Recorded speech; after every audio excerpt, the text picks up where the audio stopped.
So the workhorse mathematical idea underneath the method, it's still finite elements. So what is finite elements is composed of essentially two ingredients: a function space, usually like polynomials, right? The mesh does nothing more than tell you where to put little functions in space so that you can approximate a solution in terms of those functions. That's called a function space.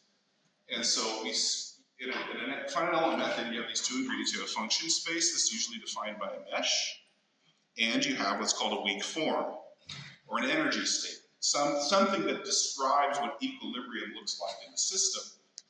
You take your mesh, that function space, you discretize the weak form to generate the matrices, right? Stiffness matrices, residual vectors, forcing vectors, mass matrices, all of that kind of stuff, okay? That discretization process, the matrices that pop out, the entries in those matrices, their values are determined by the types of functions that you use. So this is traditional FEA, right? This is linear half functions. We work in a smooth spline regime. And that's a very fundamental change.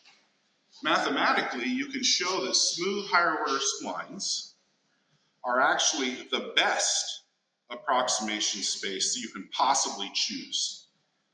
So like if you want to pick the most powerful function space for a problem, maybe you use functions that are C4, which is continuity level 4, right? So they have 4 continuous derivatives, but they're polynomial degree 5.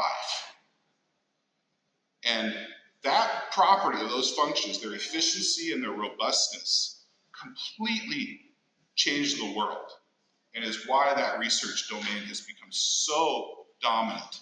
It's why scientists are so excited about it.